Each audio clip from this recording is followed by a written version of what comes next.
আল্লাহ পাক বলছেন আল্লাযী খালাকা সাবআ সামাওয়াতিন তিবাকা মা তারা ফি খালকির রাহমানি মিন তাফাউত ফারজি'ল বাসারা হাল তারা মিন ফুতুর।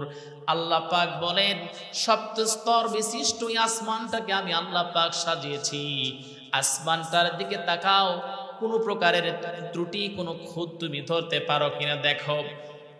আবার আল্লাহ পাক নিজে আনসার দিচ্ছেন সুম্মারজি'ল বাসারা কাররাতাইনি ইয়ানকালিব ইলাইকাল বাসারু খাসিআন ওয়া হুয়া হাসির।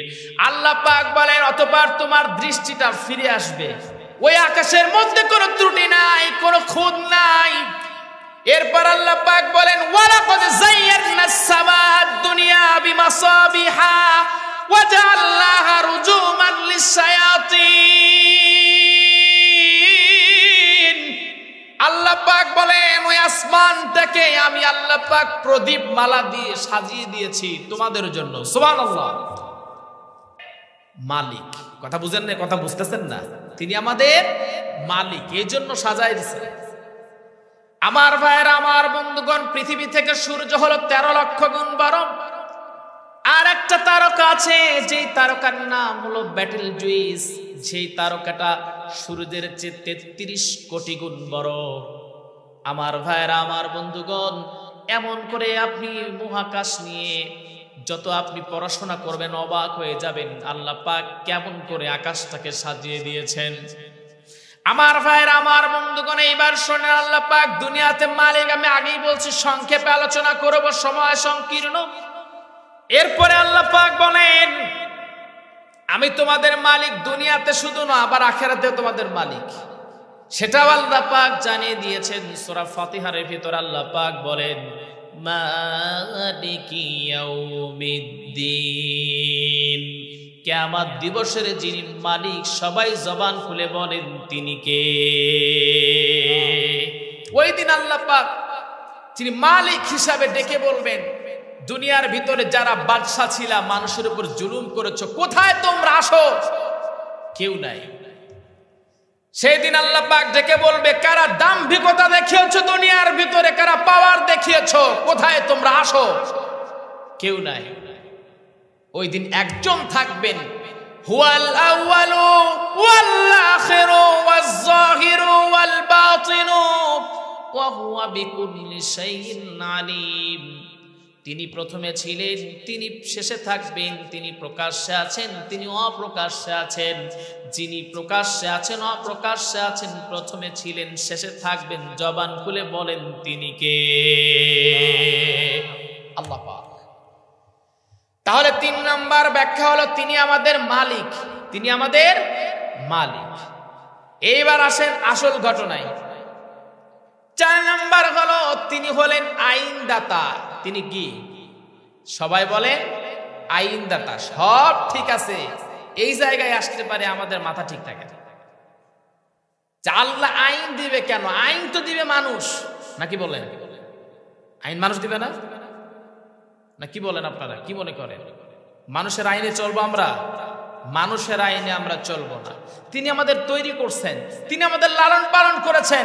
দুনিয়া কেমনে চলবে সেই আইনটা যিনি দিয়ে দিয়েছেন তিনি কে? আল্লাহ। মানুষের কোন আইন মতবাদকে কেউ যদি মেনে নেয়, মেনে চলে, সে রবের আইনকে অস্বীকার করে সামনে অগ্রসর হয়।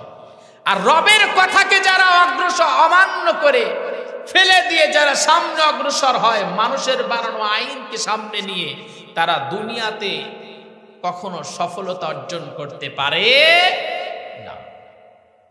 আমার ভাইরা, আমার বন্ধুগণ, আল্লাহ পাক সেই সম্পর্কে জানিয়ে দিয়ে আমাদেরকে বলছেন শোনো, দেখো কেমন করে আমি আল্লাহ পাক তোমাদের মাঝে আইনকে দিয়ে দিয়েছি। সেই আইনটা হলো শোনো, আল্লাহ পাক জানিয়ে দিয়ে বলছেন হত্যার বদলে হত্যা তোমরা করবা। আইনটা কার? বলেন কার? আল্লাহ। হত্যার বদলে হত্যা। কেউ যদি আপনাকে হত্যা করে, কেউ যদি আপনাকে মেরে ফেলে, তাহলে শাস্তি হিসাবে তাকেও ইসলামী রাষ্ট্রের আইন অনুযায়ী, আল্লাহর আইন অনুযায়ী তাকে হত্যা করতে হবে। আইনটা কার? আল্লাহ।